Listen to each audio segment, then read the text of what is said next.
37 on the year, and the Twins are in control of their destiny.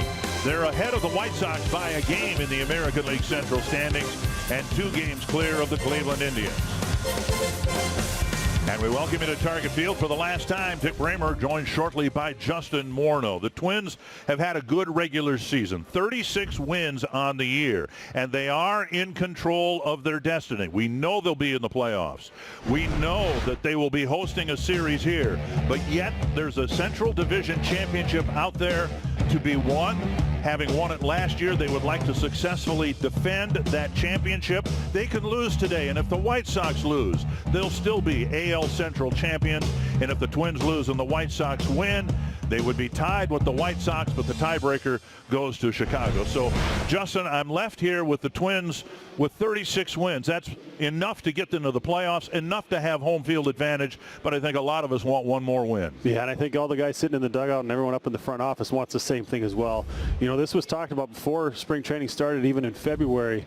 The first goal is to win the division, and when you set that as a goal, you want to go out there and accomplish that as the first step towards taking the next step in the playoffs, maybe playing in a championship series and then playing in a World Series. So this team set out with the goal of winning their division in spring training, and then they had the reboot in the middle of summer, and all of a sudden you come out. But, you know, that chance to win that 37th game, control their own destiny, and we saw great intensity last night. Hopefully they have the same intensity today, and they're able to come through and win the division and move on to the playoffs with the #1 seed in the Central. Back-to-back Central Division championships. Audra, it just sounds nice when you say it.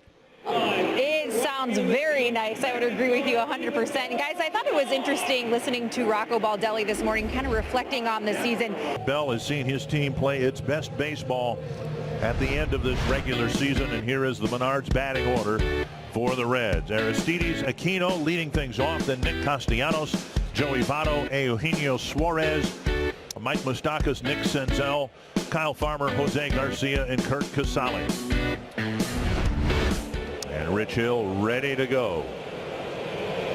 Up and away, ball 1.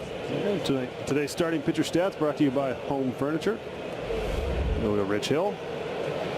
Made his way back from an elbow procedure and has thrown the ball well in the month of September. Really well in his last start. He had a rough first inning against the Cubs. Couple of walks that cost him a run. And it was the only run he allowed in 7 innings. He came up eventually with his best outing as a Twin. In there for a strike, 1-2. Yeah, it was the first time he'd been allowed to go more than 5 innings in any start, and the way it started off, it didn't look like he was going to get there, but then he really settled down, found his breaking ball, threw a lot of strikes.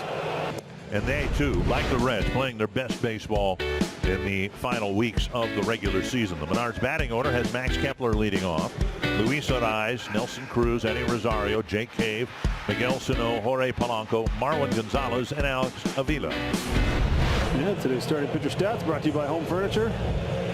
Here's Sonny Gray, who's adapted very well to becoming a Cincinnati Red. He's had a lot more success since he's been in that uniform, and plus breaking ball, 2 different types of fastball. You got a slider and occasional change. And Twins are going to face another playoff caliber arm in today's game. See if they can put together the same type of quality at bats we saw in last night's game.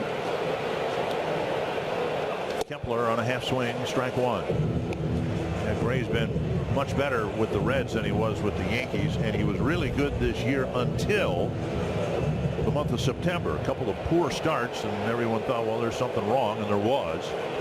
He had a strained back, put on the injured list, and he came back off the injured list and